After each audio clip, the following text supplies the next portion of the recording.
with Western civilization. It was Muslim scholars who reclaimed the ancient wisdom of the Greeks, while Europe languished in the Dark Ages. It was they who sowed the seeds of the Renaissance, 600 years before the birth of Leonardo da Vinci.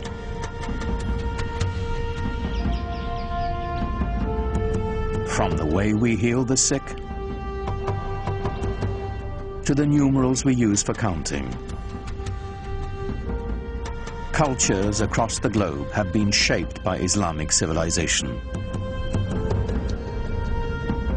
But all this began with the life of a single, ordinary man, and the profound message he proclaimed would change the world forever.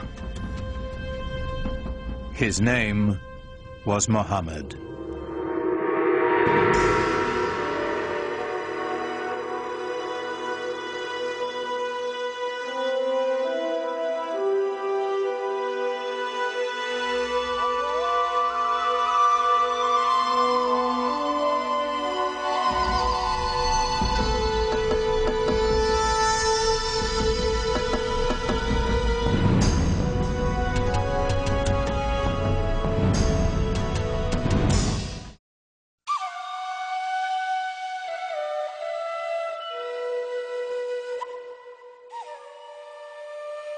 To Muslims, the life of Muhammad is a story revered, in its mysteries as much as its certainties, that our beliefs held sacred. Whatever we can tell about the Prophet, of course, is screened through the filter of what has been preserved over the centuries and what people have wanted to preserve. And it's very difficult to pull out from all of these different sources that are very adoring and the ordinary human being that the person that he was.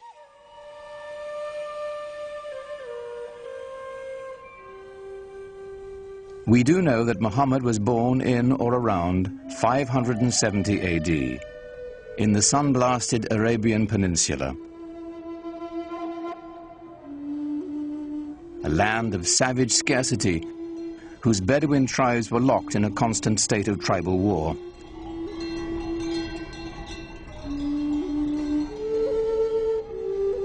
While still an infant, Muhammad's parents gave him his first taste of life in the desert.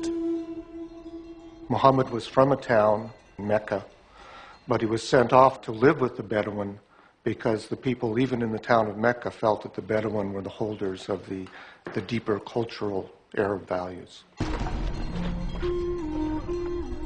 And the Bedouin view the townspeople as having lost their really authentic roots in Arab culture and the poetry and animal husbandry and all the things that they do so well.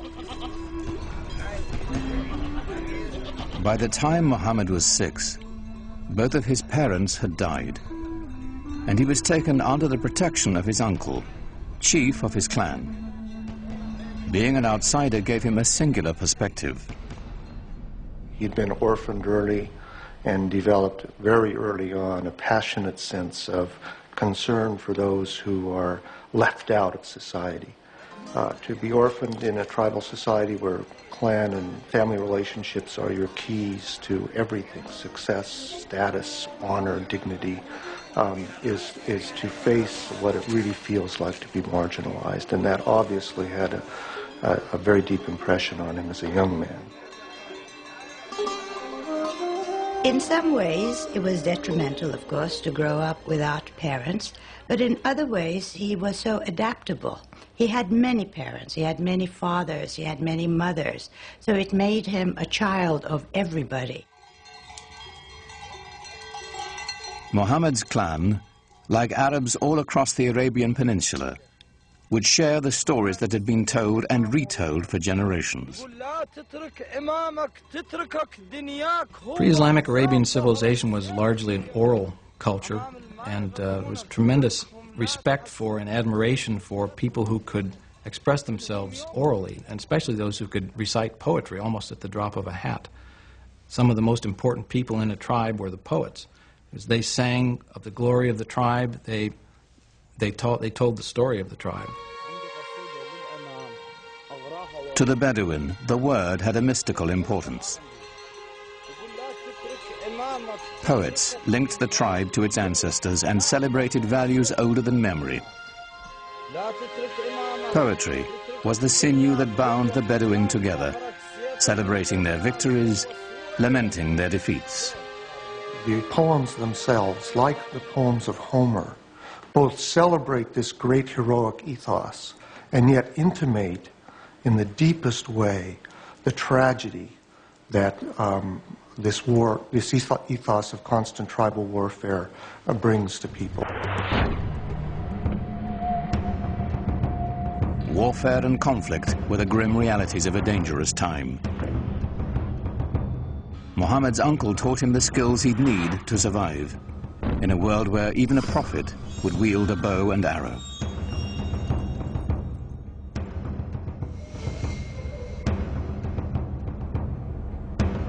In a wilderness punished by the elements and bereft of water, rivalry over a single well could provoke a blood feud for generations.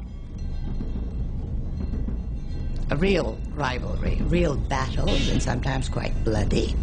So the allegiance of individuals was to the family immediately, and at a larger extent to the tribe. Without the tribe's protection, no one could endure. Scattered across the peninsula were countless factions, all embroiled in bitter struggles, each defending its precious grazing lands, trade routes, and most importantly, its wells. Well, you have to understand, and most of the lands are dry. And so water is something that everyone always considers precious. For those of us in climates that are more heavily watered, it's difficult to understand the depth and the centrality of the symbol of water in societies that are desert and in which it only rains once or twice a year, and in which a little water makes the difference between life and death.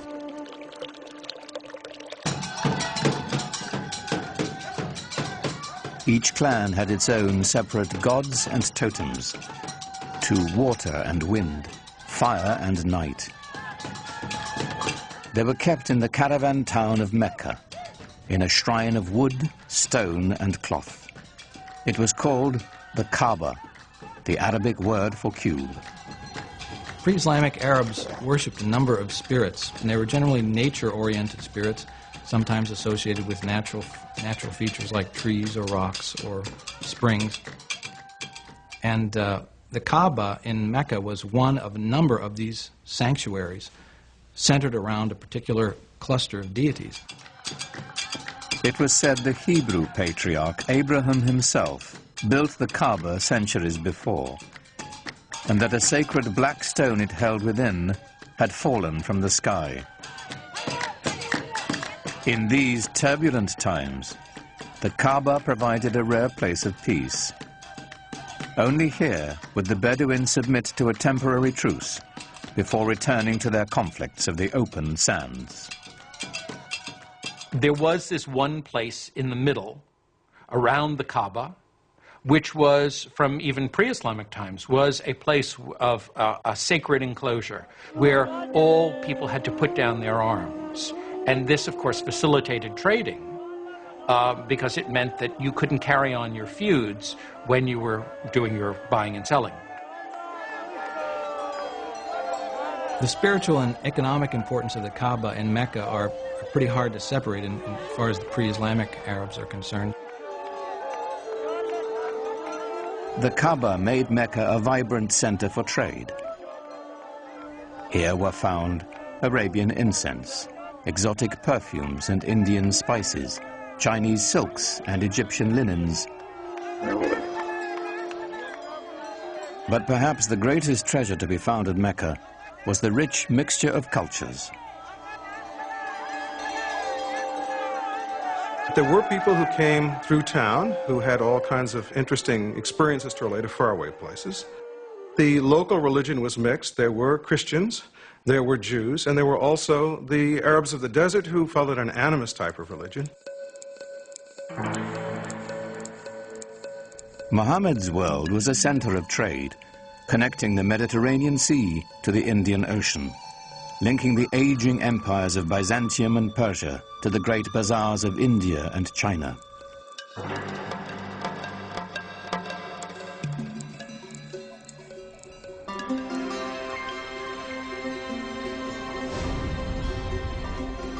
Muhammad became a merchant. In fact, he had a great flair for trade.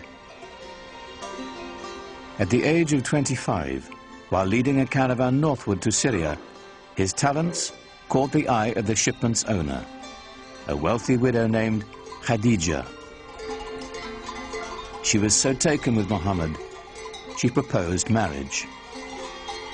Ah, Khadija. Well, I think she was a mentor as well as a wife, a very strong lady who had her own business, and Muhammad was helping her out. So it was a wonderful partnership, and I'm sure he learned a lot from her. He had a tremendous amount of contact with merchants coming from different parts of the world, passing through the Arabian Peninsula. I think he was a very intelligent man, very open-minded, and he was able to communicate with a great variety of peoples. He must have had great charisma as well. Muhammad had a way with people and with resolving their disputes. Once, when the Kaaba fell into disrepair, the clan chieftains quarreled over who would have the honor of putting the sacred black stone back where it belonged. Before violence could erupt, Muhammad proposed an equitable solution.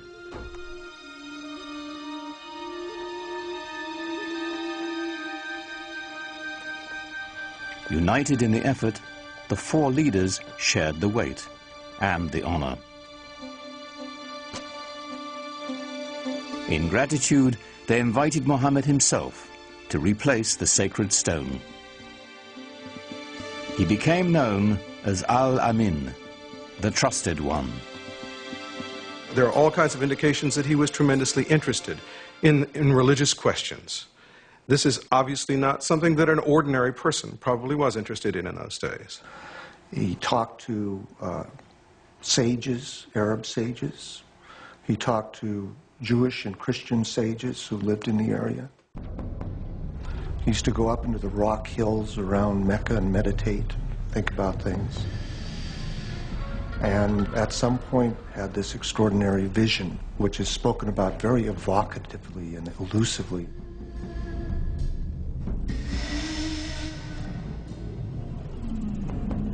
In a cave above Mecca, Muhammad had an experience that would be the defining moment of his life.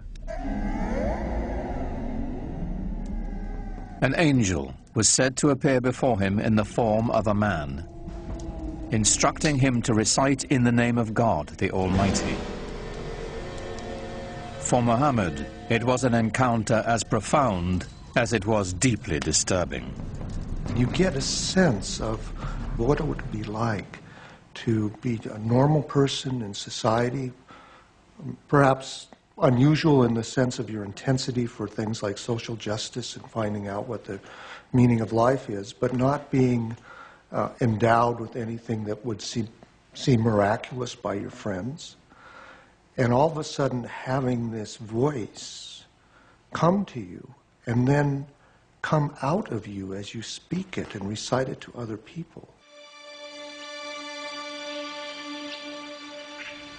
And that is the beginning of the prophetic career of Muhammad.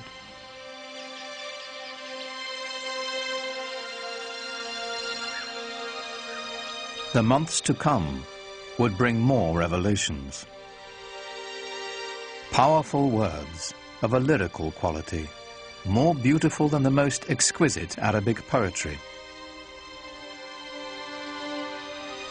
Above all, Muhammad was to bear one message to his people, a simple yet radical proclamation, that there is only one God. The central tenet of Islam is the oneness, the indivisible unity of God. Not something that is simply that one pays lip service to, but something that is absolutely the most important concept. Divine unity is more than saying there's only one God and there aren't other deities. It's only thinking about one thing. So to be thinking about possessions, to be thinking about status, to be thinking about power are all intellectual idols.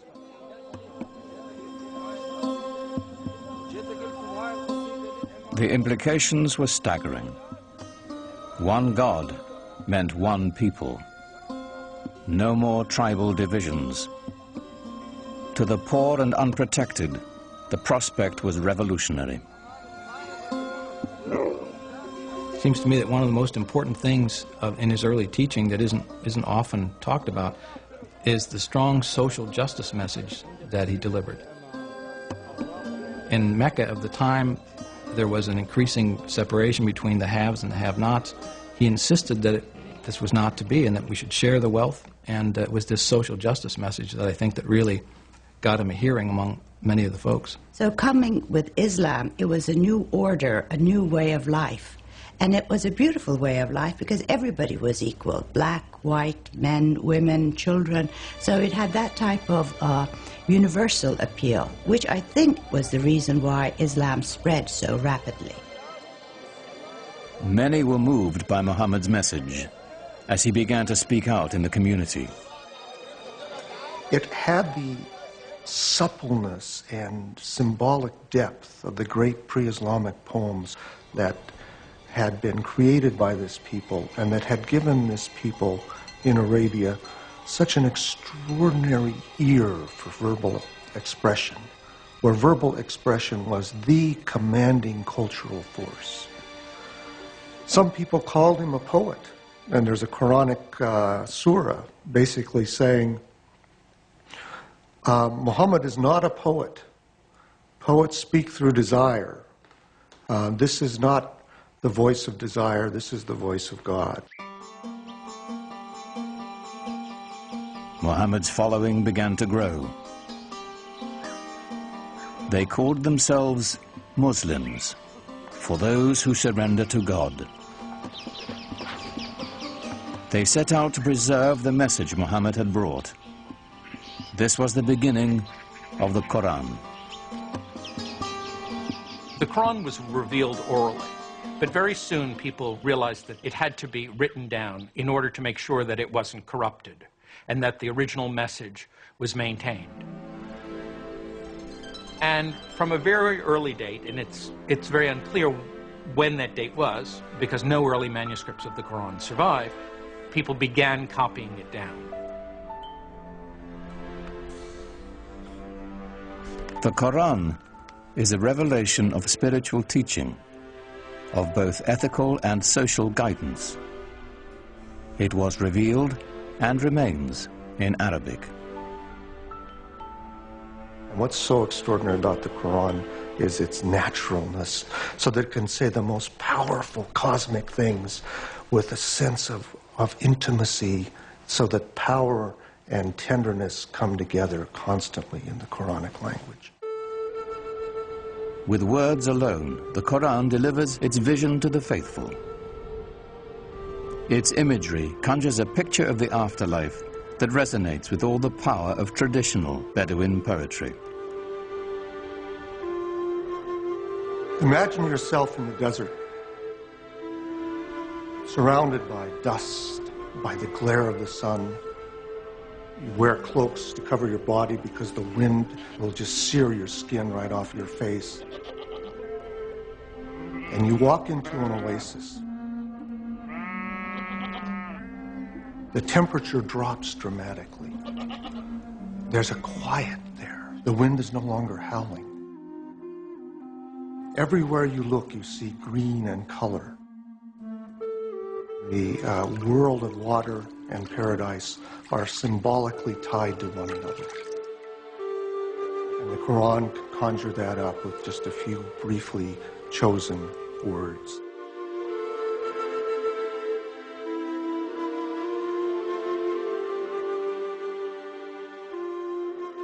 Yet for all the imagery of paradise in the Quran, there was no easy description of God. the mystery would remain. It's very difficult to talk about God without reifying God. Reifying to make God into a thing, or anthropomorphizing God, to make God into a projection of our own human self. And that's why Muslims don't like sculpture, for example, traditionally, because they believe that there's that danger. And the Quran avoids that by constantly shifting the pronouns, so we can't really reify God and get an image, a physical image of God. Rather than a physical image of God or of Muhammad, it is the beauty of the Quran itself that is celebrated in Islam. Islam developed in this context where pictures were not favored. The Quran, as it was revealed, was God's representation on earth, and Muslims felt from a very early time that the only just representation of God's word, was the Quran itself, not any picture of God, certainly not, because you couldn't represent God, and certainly not a picture of Muhammad, because he wasn't divine.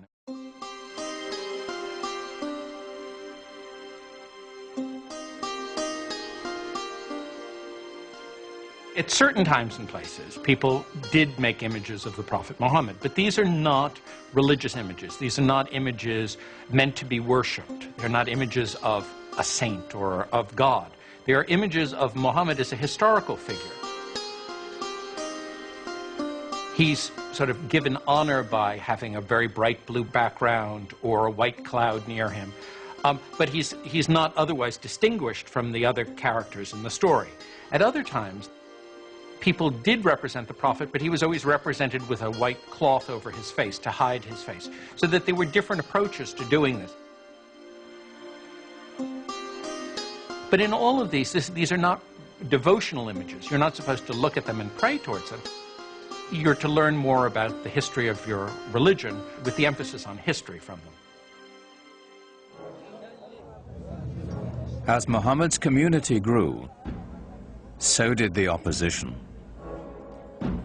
People, of course, were skeptical and said, look, if you're a prophet, where's your miracle? And the prophets in the Quran, Moses had miracles, Jesus had miracles. Where's your miracle? The Quranic answer to that challenge is, this is the miracle, this Quran. But that wasn't miracle enough for the people who defined themselves by the gods of their ancestors and the totems of their tribe. Their doubts increased. The idea of life after death appalled them. So the Quran presents people as really being skeptical. You mean to tell me that after I die and my body has gone back to the elements and I've been putrefied, that I'm going to be put back together again and brought back to life? That, of any of the messages in the Quran, that struck the people of Arabia as being the most hard to believe. Muhammad also spoke of eternal damnation for the unjust. He used the language of apocalyptic imagery, talking about the signs of the ends of time, when the mountains crumble, when the skies are rolled up like scrolls. Then you will know what responsibility you bear for your actions. There are references to those who are unjust going to the fire. To the non-believers, the divine reckoning Muhammad invoked was an outrage. His dismantling of their heritage and customs, deeply unsettling. It was a threat in several ways, to their social order, to their age-old traditions, and an economic threat because of the importance of the pilgrimage shrine of the Kaaba in Mecca. As Muhammad's following increased, the social fabric of the caravan city began to unravel.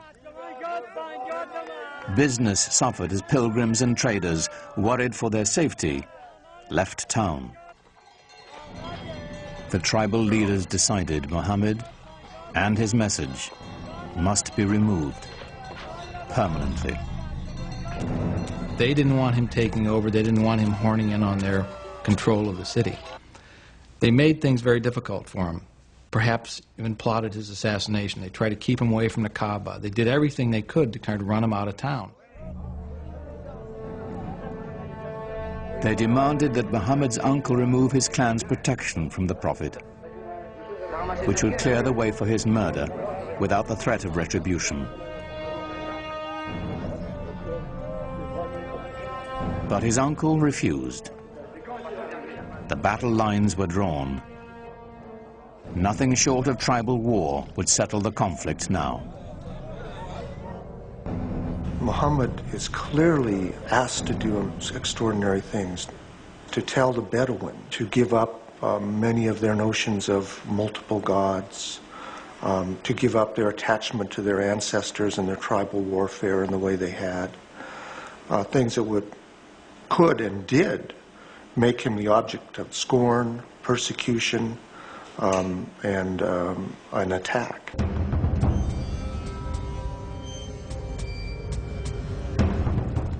Muhammad's followers were forced from the marketplace and starved. Those without clan protection were tortured and killed.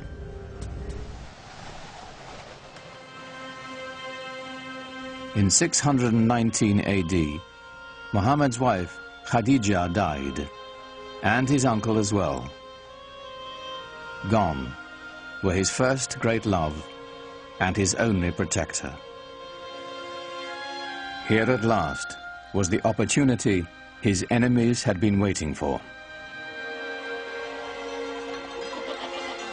But in the lush oasis town of Yathrib, north of Mecca, a refuge opened to Muhammad and his people. Clan rivalries had become deadly in the town, and they desperately needed a peacemaker. They had heard that Muhammad was a very trustworthy man. They heard that he had great arbitration skills, and they thought, let's see if we can't get him up here and help us out. So they invited him.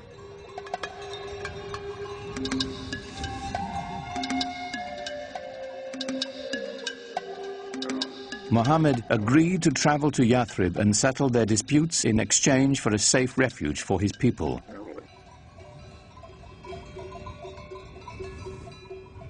For Muhammad's followers, leaving the place of their ancestors, their families and tribes, was the ultimate test of devotion.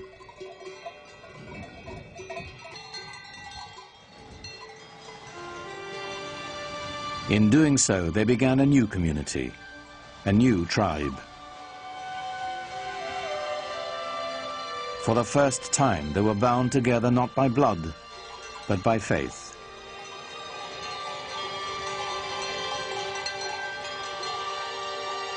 In the course of a single caravan journey, Islam marks its true beginnings. Their journey is known as the Hijrah. 622 in the Christian calendar marks the Muslim year 1.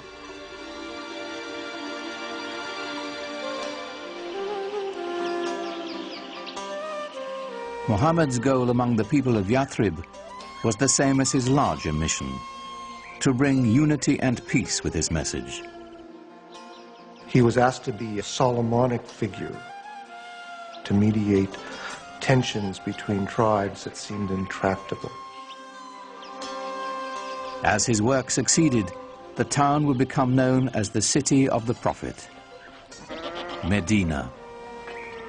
Muhammad's great task in Medina was to try and bring together these various groups and to try and forge a community of believers in a way that would bring people together in a sort of harmony. To the divided clans of Medina, Muhammad offered a vision of solidarity. But even as he spread the word of Islam, he didn't challenge the beliefs of other faiths. Islam sees itself in relationship to the earlier revealed religions of Judaism and Christianity and treats them as people of the book. It believes that God had revealed himself, his word, to mankind many times, to Moses, to Jesus, for example. But each time people went astray.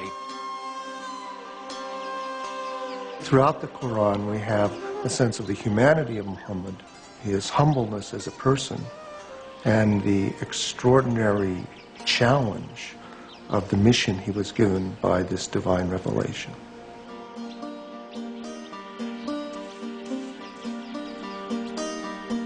As the Muslim community grew in Medina, a life of simple devotion and ritual developed. A freed Abyssinian slave named Bilal was the first to call believers to prayer at Muhammad's house. Allahu Akbar! Allahu Akbar! It was the first mosque. Allahu Akbar! Allahu Akbar! Ashhadu an la ilaha illallah. The call to prayer has within it the first Islamic pillar, which is the affirmation of God's unity. La ilaha illallah, that beautiful phrase which many Muslims chant over and over in their mind or vocally to constantly remind themselves of the unity of God and unity of what we should focus on in our life.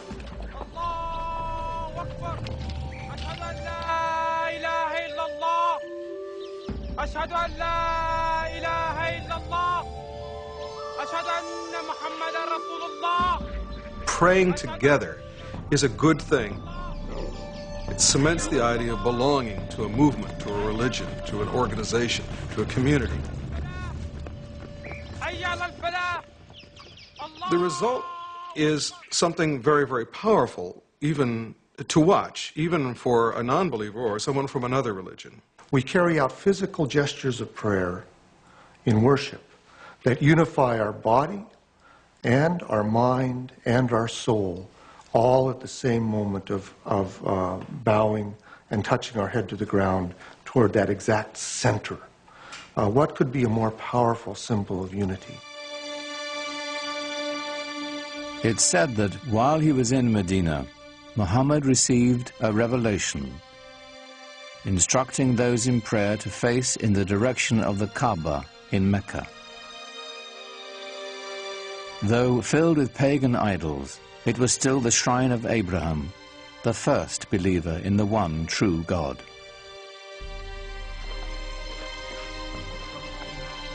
But even as the Muslims were praying toward Mecca, their enemies there were rallying in force. Their goal, to wipe out the Muslims.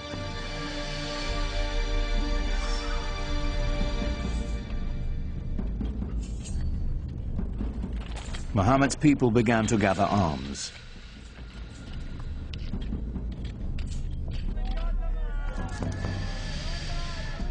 Though the Muslims prepared as best they could, they were outnumbered and outmatched.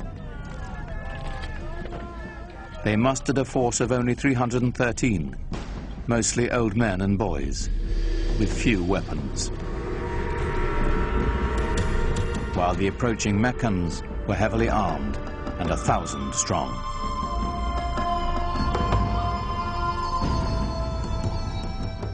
For years, Muhammad had tried to bring Islam to the people of Mecca peacefully. Now it was time to fight.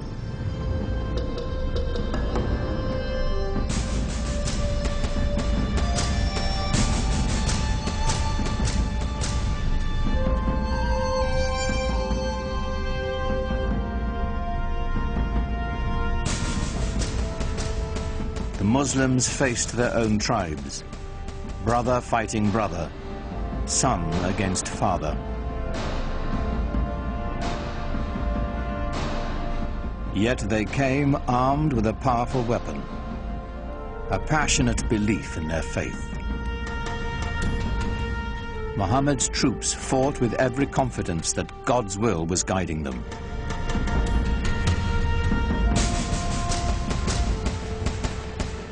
They fought 3 very, very bloody battles.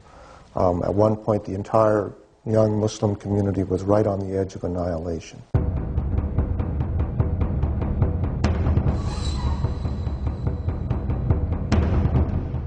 For 3 years, the Muslim army held out against staggering odds.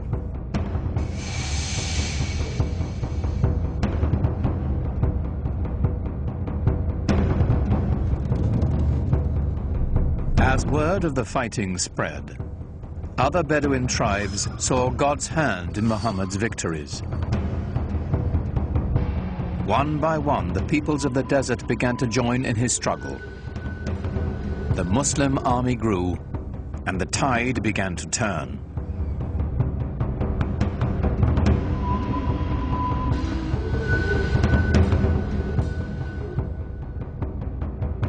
The Muslim forces advanced to the outskirts of Mecca.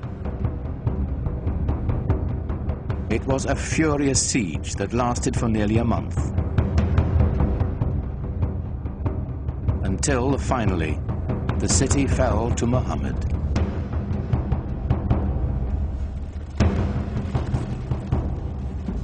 In 630 AD, the terrified people of Mecca braced for the onslaught. Muhammad's army was returning home, now 10,000 strong.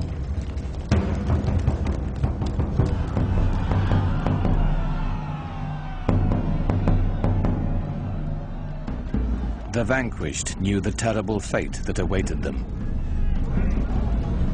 According to the modes of tribal warfare, the Meccans could expect a big revenge. The men are usually killed, women and children are sold into slavery. There's little pity for the loser in a tribal war. Of course, that's standard around the world.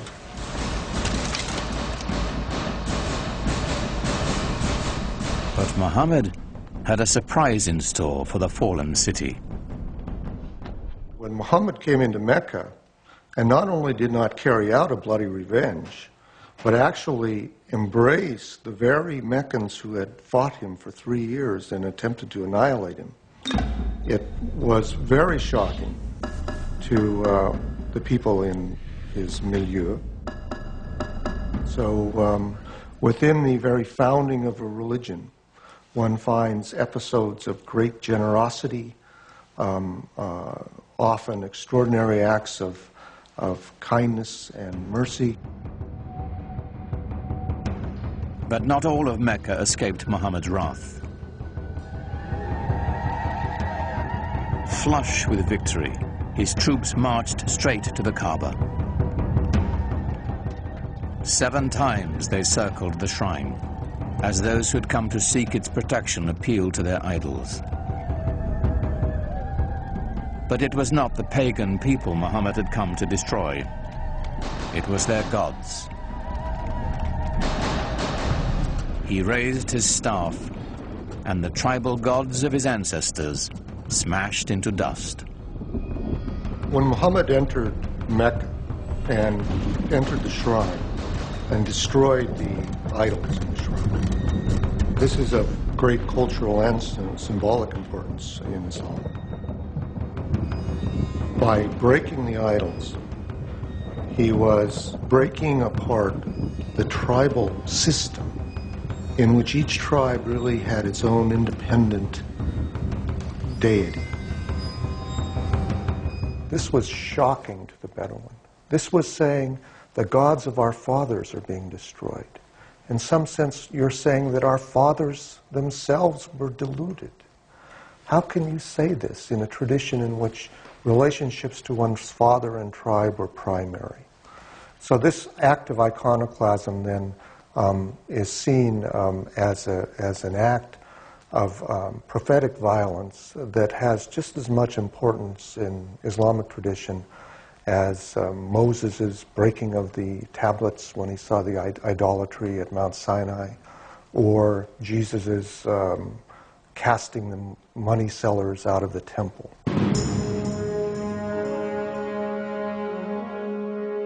The destruction of the idols was a new beginning, a breaking from the past and the creation of a powerful new force. Mecca was just the beginning. One after another, the tribes of a nation were summoned to the fold and united under the banner of Islam. A worldwide community of faith was begun, born in an extraordinary alignment of history, personality, and conviction. What Muhammad did was to bring a sense of solidarity, a sense of mission, and he united all these separate segments within the peninsula. From then on, moved eastward, westward, northward, southward.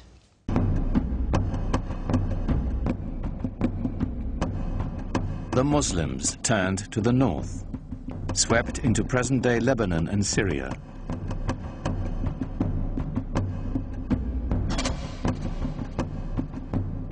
They continued west into Egypt and quickly across North Africa, fortifying the coastline of the Mediterranean. Only the seas stopped them. Its growth was so explosive from 622, the year one of the Islamic calendar. Within 50 years, people whose father had been camel herders were now governing one of the major empires in world history. Within 200 years, it extended from Spain to China. The Muslims absorbed the Sasanian Empire of Iran and 2/3 of the Christian Byzantine Empire. By now, the empire was larger than Rome. It stretched from Morocco in the west to the Indus River in the east, where the border of India is today.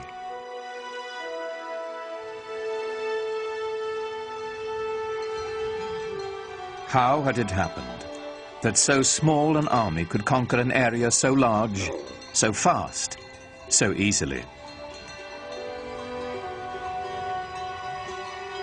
Islam's success in expanding into the central Middle East and across North Africa was due in large part because people were fed up with previous regimes. So the idea that Muslims were going across the world saying convert or die is really not accurate, not at all. That it didn't have a heavy hand. They didn't rule with a heavy hand. They allowed the conquered peoples to maintain their administrative structures. They allowed the Christians and the Jews to maintain their religious law and to be governed by them. And so, in many cases, conquered peoples did not feel the presence of the new regime very heavily. Certainly for individuals who felt themselves exploited or downtrodden by an oppressive and even sometimes parasitic priesthood, the idea of Islam being a religion essentially free from clergy must have seemed very attractive. It's the times that creates the movement and sometimes the men. The Roman Empire had collapsed, the Byzantine Empire wasn't strong enough.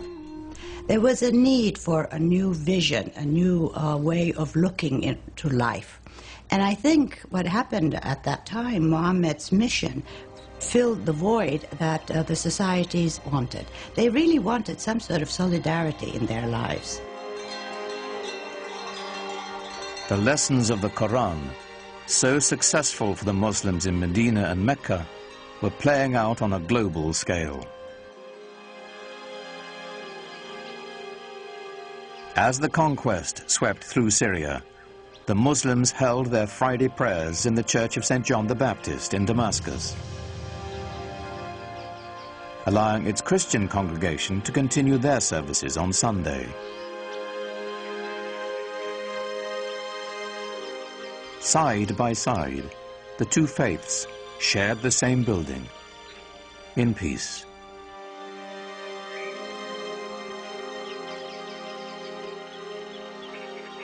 As the Muslim community grew, they bought the old church from the Christian congregation and built a huge mosque on the site.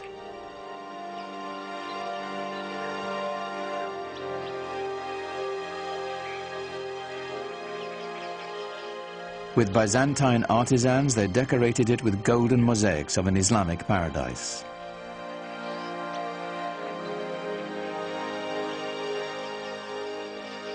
the Great Mosque of Damascus would become a model for new mosques to come, all across the empire.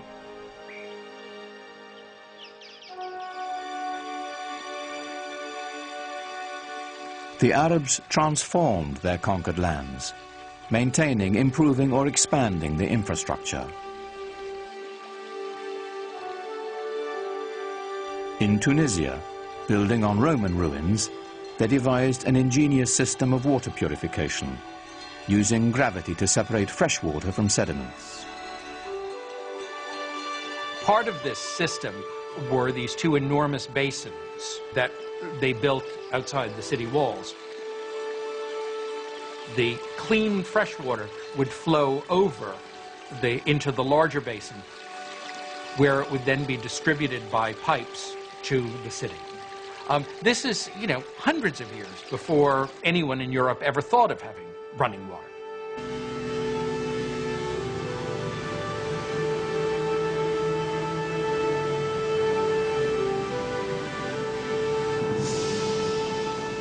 All over you find schemes for bringing water from the mountains where there was more water to the plains where there might be less water. They resurrected elaborate irrigation systems, filling the old stone aqueducts with precious water.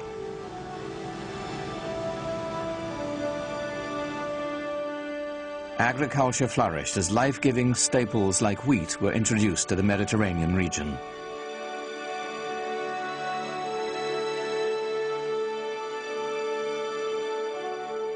But Muslims saved their most monumental feat for the holy city of Jerusalem. Islam's first great work of art is the Dome of the Rock. It was built in a city that was holy to Christians and Jews, and it's spectacular. Like Mecca and the Kaaba, the significance of this holy site goes back to Abraham, for the rock within is said to be the place he nearly sacrificed his son. It was built to rival the nearby Church of the Holy Sepulchre, where Jesus was said to have been buried. What's extraordinary about the Dome of the Rock is how perfect it is. People revered this site as some place that was holy to Abraham and to Isaac. Imagine, if you will, these new guys coming in and taking over this piece of prime real estate and building a new building for a new religion that sits on top of a mountain and sparkles and glitters in the sunlight for everyone to see. This is not something that a fly-by-night. This is something big and important. Islam has come to stay.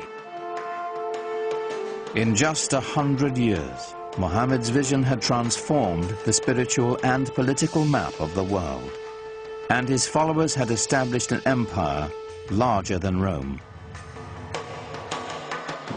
But Muhammad never lived to see it. In the 11th year of the Islamic calendar, 632 AD, only 2 years after the taking of Mecca, Muhammad died.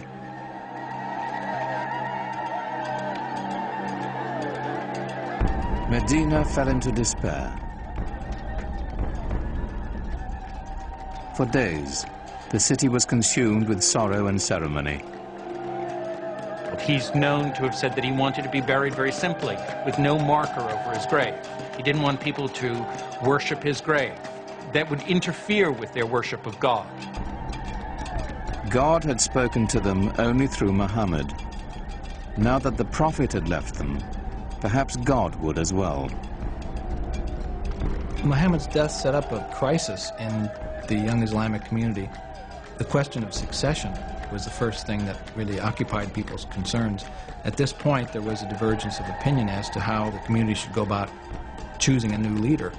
According to the Shiites, the faction, the Shia of Ali, Muhammad had indeed designated Ali, his son-in-law and cousin, as his successor. The opinion that came to be the majority opinion, or the Sunni opinion, held that Muhammad had not appointed a successor during his life, but had said, after I am gone, choose one from among your peers, from among the elders. And from the house there came out the man who would be his successor, Abu Bakr. And he addressed the people and said, if you worship Muhammad, know that he is dead. If you worship God, know that he lives forever. Here was the secret to Islam's strength and profound influence. The unifying power of one God, merciful and compassionate, the power of one people, bound by a common faith. Muhammad did not lead the conquest or create the empire to come. The transforming power of his message did.